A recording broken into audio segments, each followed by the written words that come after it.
ఇలా మన అదర్స్ వార్తలు చూసే ముందు గరం గరం వార్తలన్నీ పట్టుకొచ్చిన ఎగవేందో చూద్దాం పారి ఆలస్యం చేయకుండా.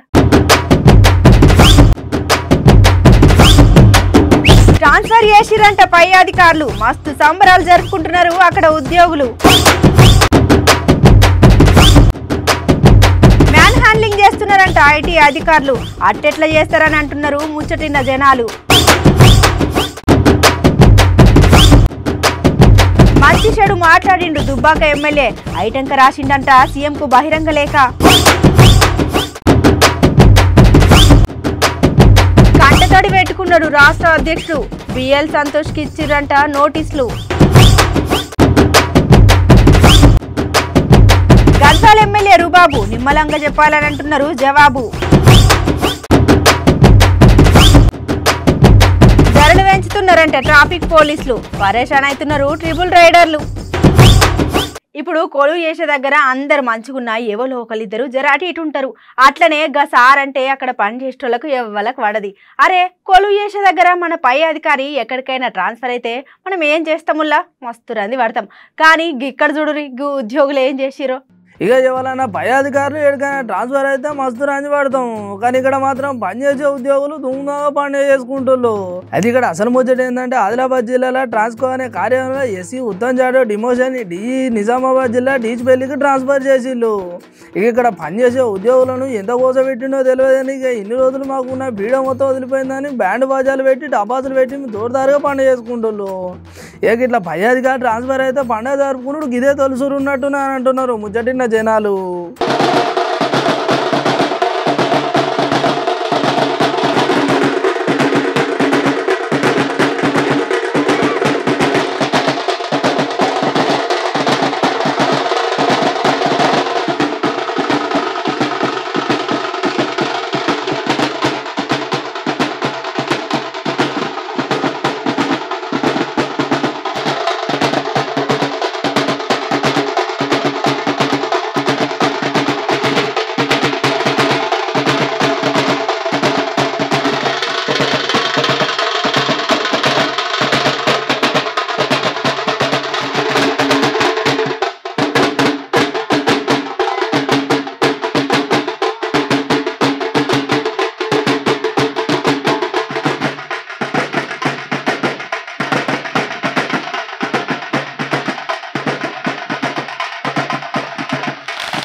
నిన్న మన మంత్రి మల్లారెడ్డి సారు ఇంట్లో ఐటీ దాడి చేసిన ముచ్చట మన అందరికి ఎరికైందే కదుల్లా. అరే చేస్తే చేసిరు కానీ గీ తీరుగా దాడి చేస్తారా అని మస్తు గరం అవుతున్నారు గులాబీ పువ్వు లీడర్లు. అట్లనే ఇలా పొద్దుగాల ఉన్న పలంగా మన మల్లారెడ్డి సార్ కొడుకు మహేందర్ రెడ్డి సార్కు పానం మంచిగా లేదంటే దావాఖానకు తోలుకపోయారు. ఇటు చూస్తేనేమో ఐటీ అధికారులు, అటు చూస్తేనేమో కొడుకు పానాలు. ఆగమాగంలో ఉన్నాడు మన మల్లారెడ్డి సారు. గీ ముచ్చట జర గరం మీదనే ఉన్నది. చలో ఓ పారిపోయి ఉండలేని ముచ్చట్లన్నీ నడుచుకుందాం పారి. నిన్న మన మంత్రి మల్లారెడ్డి సార్ ఇంట్లో ఐటీ దాడి చేసిన ముచ్చట మన అందరికి ఎరికైందే. అరే చేస్తే చేసిలు కానీ గా తీరుగా దాడి చేస్తారని మస్తుకరమవుతున్నారు గులాబీ పువ్వు లీడర్లు. అట్లనే ఇలా పొద్దుగాలు ఉన్న పరంగా మన మల్లారెడ్డి సారు కొడుకు మహేందర్ రెడ్డి సారు బాణం మంచి లేదంటే దావకనం తోలుకపోయిళ్ళు. ఇటు చూస్తేనేమో ఐటీ అధికారులు, అట్లనే అటు చూస్తే కొడుకు బాణాలు. ఆగమాగలు ఉన్నాడు మన మల్లన్న. కొడుకు చదవాలన్నా అంత కఠినంగా మా సీఎం కేసీఆర్ గారు పెట్టిండు. ఇబ్బంది లేదు. ఇంత పెద్ద హాస్పిటల్ తెలుస్తలేదా? 12 ఏళ్ల సేవ నడుస్తుంది. ఇవన్నీ మా సేవలు తెలుస్తలేవా? దౌర్జన్యం చేస్తున్నామా? ప్రజాసేవలు మంచి డాక్టర్లను తయారు చేస్తున్నాము, మంచి ఇంజనీర్లను తయారు చేస్తున్నాము, మంచి ఎంబీఏ పిల్లలను తయారు చేస్తున్నాము. ఇంత దుర్మార్గం నేను ఎప్పుడు చూడలేదు. క్రాంతి బ్యాంక్ మాకు ఏడుందో కూడా తెలియదు. మాకు అవసరమే ఉంది క్రాంతి బ్యాంక్. మాకు రాజేశ్వరరావు తెలియనే తెలియదు. మాకేం సంబంధం? రాజేశ్వరరావు కానీ, త్రిశూల్ రెడ్డి కానీ, వీళ్ళంతా మాకే, జైకిషన్ కానీ, వాళ్ళంతా మాకేం సంబంధం? మా సమస్యలు మాది. రాలేదా? వీళ్ళు రాత్రి లేక సిఆర్పీలో తీసుకొచ్చి ఛాతి మీద కొట్టి అన్ని అడిగి చేసి మళ్ళీ దౌర్జన్యం చేస్తున్నారు.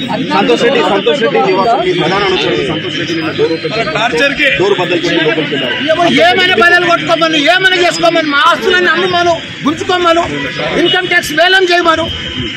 మరి ఇదేంది దౌర్జన్యము? ఇంతమంది తెచ్చి మేము తప్పుడు పని చేస్తున్నాం, కెసినో నడిపిస్తున్నాం, మనీ లైనింగ్ చేస్తున్నాం, హవాలా బిజినెస్ పని చేస్తున్నామా?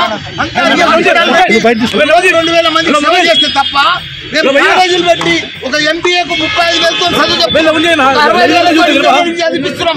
మేము ఇవన్నీ చేస్తుంటే తప్ప ఇంతమంది బీజేపీ ప్రభుత్వం, మోడీ ప్రభుత్వం మా మీద ఇంతమంది ఇన్కమ్ ట్యాక్స్ దౌర్జన్యం చేసి సిఆర్పీ దళాలతో రాత్రంతా కొట్టి కొట్టి మనకి నొప్పిలేసి ఉన్నది కూర్చో ఉన్నాం. ఇంకా మా కొడుకు డాక్టర్ రావాలంటే తండ్రి చూడాలంటే చూడనిస్తలేదు. ఇంత దౌర్జన్యం అన్ని నిన్నటి ఉన్నాయి కదా, దొరుకుతూనే ఉన్నాయి కదా. ఇంకా మా సంఖ్య తీసుకోమను, మా బిల్డింగ్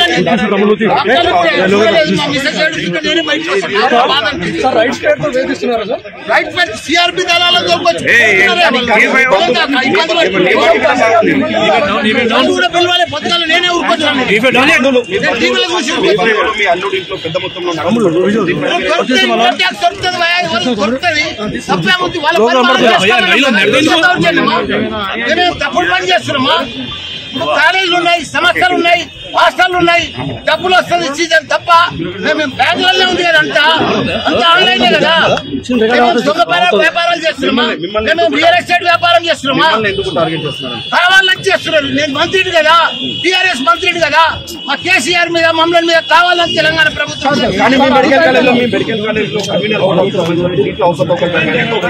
అయ్యో సారు కోపం అవుతున్నాడు కానీ సార్ అన్న మాటలు కూడా వాస్తవం ఉన్నది. మరి సార్ కట్టిన కాలేజీలు అట్లనే దావఖానాలు ఉచితంగా వైద్యం చేస్తున్నారు, అట్లనే చదువు చెప్తున్నారు.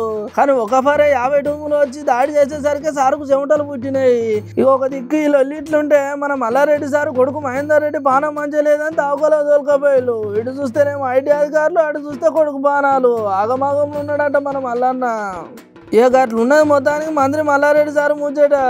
ఇక మరి ఇట్లా ఆగమాగం చేసేసరికి మస్తు గరం అవుతున్నారు గులాబీ లీడర్లు.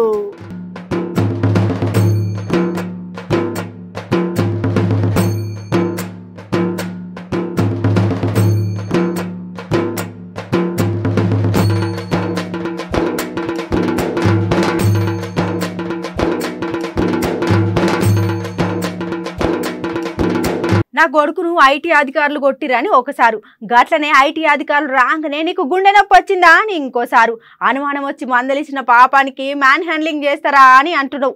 ఒక మంత్రి పదవిలున్నా మీరు అట్లెట్లా అంటారు అని మంచి గరుచుకున్నాడు దుబ్బాక ఎమ్మెల్యే రఘునందన్ రావు సారు. వచ్చింది ఓ పని మీద అయితే మాట్లాడింది ఇంకో పని మీద అని అంటున్నారు గులాబీ కార్యకర్తలు. ఇక ఆలస్యం చేయకుండా ముచ్చటైందాం పారి. నా కొడుకును ఐటీ అధికారులు కొట్టిలని మల్లారెడ్డి సారు, అట్లనే ఐటీ అధికారులు రాగానే నీకు గుండె నొప్పి వచ్చిందని రఘునందన్ సారు, అనుమానం వచ్చిందని మందలిచ్చిన పాపానికి మ్యాన్ హ్యాండిలింగ్ చేసిరని అంటున్నావు. ఒక మంత్రి పదవిలో ఉన్న మీరు అట్లా ఎట్లా అంటారని మంచి గడుచుకున్నాడు దుబ్బాక ఎమ్మెల్యే రఘునందన్ రావు సారు. ఈ ముచ్చట మీద మరి దుబ్బాక ఎమ్మెల్యే రఘునందన్ సారు ఏమంటున్నాడంటే, ఈ సందర్భంగా మంత్రి గారికి చెప్పదలుచుకున్నాను, ఇది బాధ్యతారహితమైనటువంటి స్టేట్మెంట్.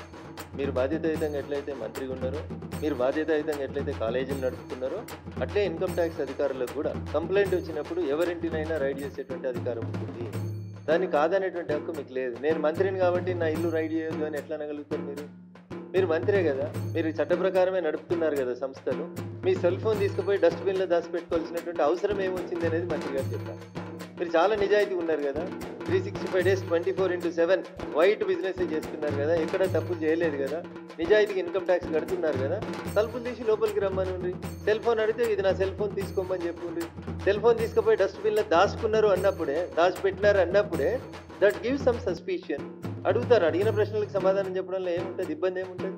అనేక సార్లు మమ్మల్ని పోలీసులు పోలీస్ స్టేషన్లకు పిలుస్తారు, నోటీసులు ఇస్తారు, మేము సమాధానాలు ఇస్తలేమా, కూర్చుంటలేమా? నరేంద్ర మోడీ గారు ఈ దేశంలో ఒక రాష్ట్రానికి ముఖ్యమంత్రిగా ఉన్నప్పుడు సిబిఐ పిలిచింది, సిట్ పిలిచింది. పొద్దున పోతే సాయంత్రం దాకా కూర్చున్నారు కదా వారు సిట్ ముందు. వారు అడిగిన అన్ని ప్రశ్నలకు సమాధానం చెప్పింది కదా. నేను గుజరాత్ ముఖ్యమంత్రిని, గుజరాత్లో బంద్ చేయండి అని పిలిపియలేదు నరేంద్ర మోడీ గారు ఎప్పుడు కూడా. అమిత్ షా గారిని అరెస్ట్ చేశారు గుజరాత్ హోంమంత్రి హోదాలో ఉన్నప్పుడు. పోయి మొత్తం తగలబెట్టుర్రి, బస్సులు తగలబెట్టుర్రి, పోయి దాడులు చేయరు కాంగ్రెస్ పార్టీ మీద అని చెప్పిందా? చెప్పలేదు. మేము సమాజాన్ని చట్టాన్ని గౌరవించేటువంటి వ్యక్తులం కాబట్టి మాకు నోటీసులు ఇస్తే మేము పోతున్నాం. మీకు నోటీసులు ఇచ్చినప్పుడు మీరు సమాధానం చెప్పండి. దాన్ని ఏదో రాజకీయ కక్ష 200 మంది రైడ్ చేస్తారంటే మీకు 50 కాలేజీలు ఉన్నాయి, 200 ఇండ్లు ఉన్నాయి, 300 అకౌంట్లు ఉన్నాయి కాబట్టి అన్నింటినీ ఏకకాలంలో చేయాలి కాబట్టి చేసి ఉంటారు. దాన్ని మీరు అంతే గౌరవప్రదంగా స్వీకరించాలనేది మంత్రి గారికి నా సూచన. ఎవరి మీద కూడా ఇన్వెస్టిగేటింగ్ ఏజెన్సీస్ వెంజెన్స్ పాలిటిక్స్ చూపెట్టాయని నేను అనుకుంటా ఉన్నాను.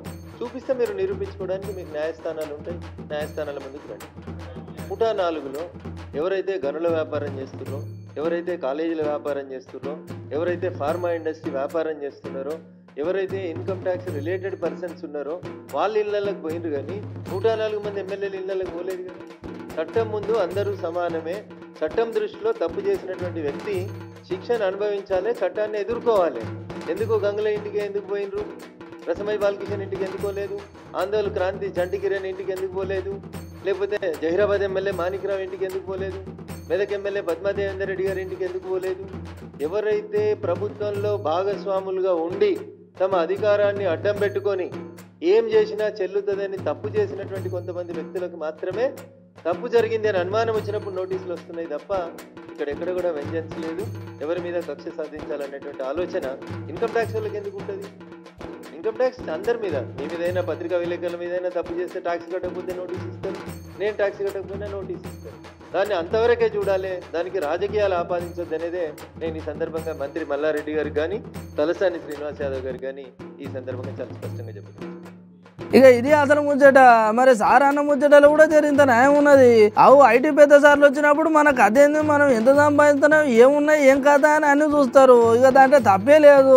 అరే రేపు నా దగ్గరకు వచ్చినా ఇక నేనేం చేయలేనని చెప్పుకుంటూ వచ్చిండు. కానీ మనం పదవులు ఉన్నాం, అట్లనే ఏం చేసినా మంచి చెడు చూసుకొని మాట్లాడాలి. అట్లనే మీరు మంత్రులు ఉండి అట్లా మాట్లాడతారని మందలు ఇచ్చిండు. ఆయటంకా సార్ వచ్చింది ఒక పని అయితే నడుమన మా మంత్రి గురించి మీరు ఎట్లా మాట్లాడతారని మస్తుగరం అవుతున్నారు గులాబీ కార్యకర్తలు.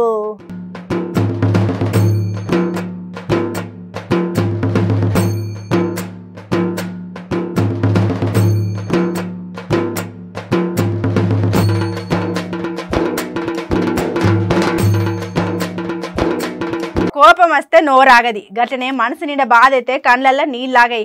ఈ మాట నేను అనలేదులా, పబ్లిక్ అంటుంటే ఇన్నా. నిన్న ఓ మీటింగ్లో మాట్లాడుకుంటా మన కమలం పువ్వు పెద్ద సారు, అదే బండి సంజయ్ సారు కంట తడి పెట్టిండు. సారు గట్ల కళ్ళ నిండా నీళ్ళు వచ్చినాయంటే ఏదో పెద్ద ముచ్చటనే ఉన్నది ఇక్కడ. మరి అసలు ముచ్చట ఏందో అరుచుకొని వద్దాం పారి. కోపం వస్తే నోరాగది, అట్లనే మనసు నిండా బాధ అయితే కళ్ళల్లో నీళ్ళలాగాయి. ఈ మాట నేనన్నది కాదులా, పబ్లిక్ అంటుంటున్నా. నిన్న ఓ మీటింగ్ లో మాట్లాడుకున్నా మన కమలం పువ్వు రాష్ట్ర అధ్యక్షుడు బండి సంజయ్ సార్ కంటతాడి పెట్టిండు. సారు గట్లా కళ్ళ నిండా నీళ్ళు వచ్చినంటే దానికి కారణం మన బిఎల్ సంతోష్ సారు. అరే ఒక దిక్కు తెలంగాణలో సర్కారు ఉన్న లోలీలు సరిపోతున్నాయని మళ్ళీ కొత్త లోలీలు సురు అవుతున్నాయి. ఇప్పుడు అవుతున్న అధికార పార్టీ లోలి మధ్యలో నేతలు ఆగమాగం అవుతున్నారు. అట్లనే 2 వారాల సంది నడుస్తున్నాయి. ఫామ్ హౌస్ ఎమ్మెల్యేల ముచ్చట మీద రోజు రోజుకు బీజేపీ పార్టీ అట్లనే తెరాస పార్టీలో ఆగమాగం అవుతున్నాయి. ఇక్కడ అసలు ముచ్చట ఏంటంటే ఫామ్ హౌస్ ఎమ్మెల్యేల ముచ్చట మీద BJP general secretary BL Santosh సార్కు హైకోర్టు నోటీసు పంపించిల్లు. ఇక ఇదే ముచ్చట మీద నిన్న ఆయన ఓ మీటింగ్ లో మసరాంజి వాడుకుంటా మాట్లాడిండు బండి సంజయ్ సారు. మా ప్రచారక జోలికస్తే ఏ భారతీయ జనతా పార్టీ కార్యకర్త ఊరుకోడన్న విషయాన్ని రాష్ట్ర ముఖ్యమంత్రి గుర్తుంచుకోవాలి. ఏం చేసిందన్న బిఎల్ సంతోష్, ఏం తప్పు చేసిన బిఎల్ సంతోష్? బిఎల్ సంతోష్కి ఫామ్ హౌస్ లేవు, బిఎల్ సంతోష్కి బ్యాంక్ అకౌంట్ లేవు, బిఎల్ సంతోష్ ఎమ్మెల్యే కాలే, బిఎల్ సంతోష్ ఎంపీ కావాలనుకోలే, బిఎల్ సంతోష్ డిపాజిట్ చేయాలనుకోలే, బిఎల్ సంతోష్ విదేశాల్లో పెట్టుబడి పెట్టాలనుకోలే, పెట్టాలనుకోలే, బిఎల్ సంతోష్ ఆస్తి పాస్తులు సంపాదించుకోవాలనుకోలే, బిఎల్ సంతోష్ కుటుంబం కోసం పదవులు ఇప్పించుకోవాలనుకోలే.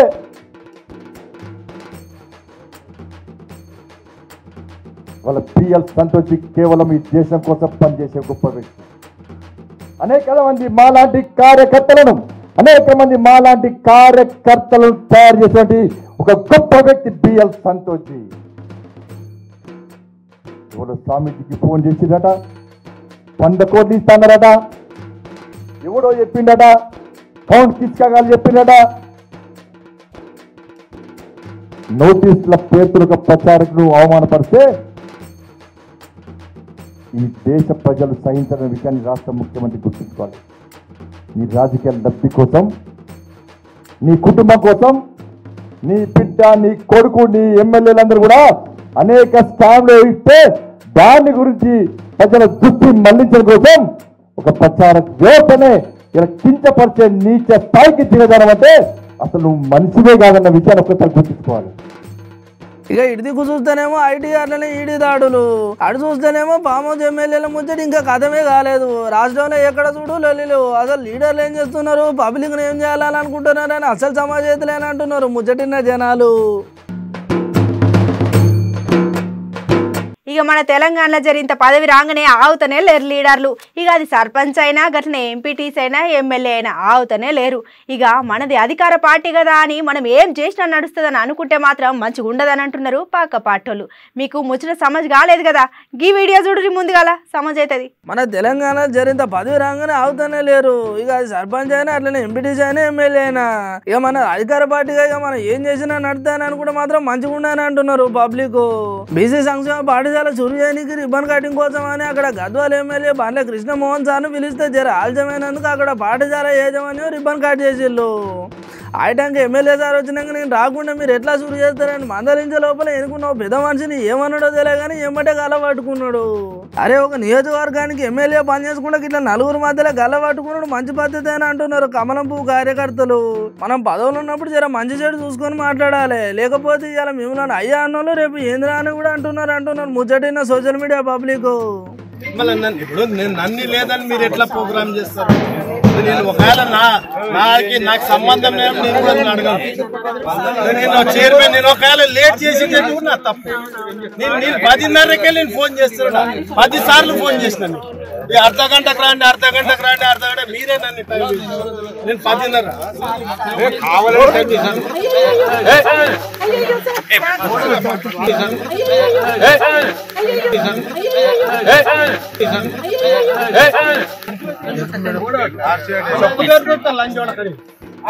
అట్లా చేయకూడదు.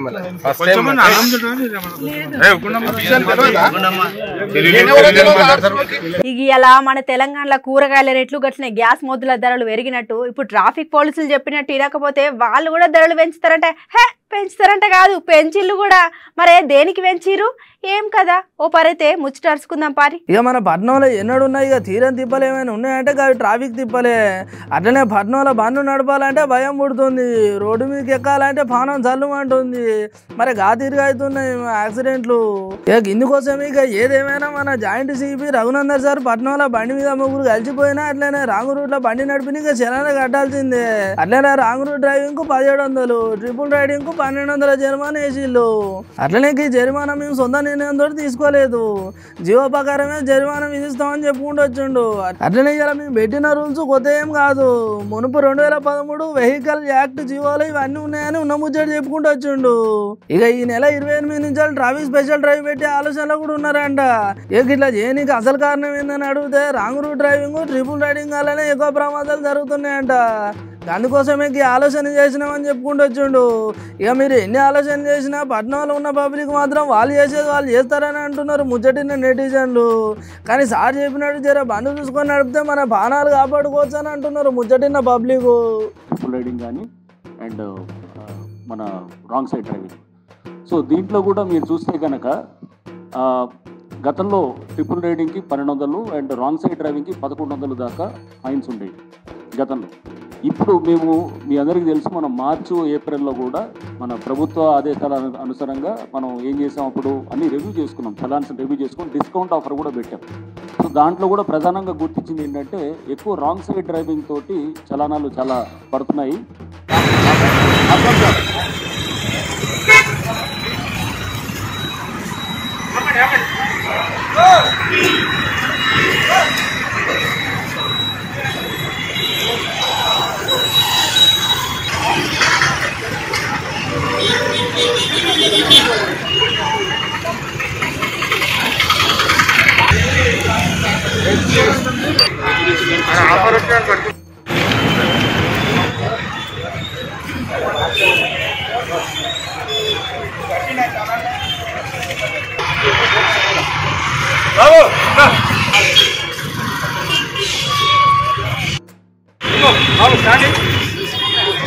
ఎట్లున్నాయి ఇలా ఇలాంటి ముచ్చట్లయితే గరం గరం ఉన్నాయి కదా. ఇక మళ్ళీ రేపటి వార్తలల్లో మళ్ళీ రేపు కూడా కలుసుకుందాం. గప్పటిదాకా చూస్తూనే ఉండరు మన అమ్మ న్యూస్.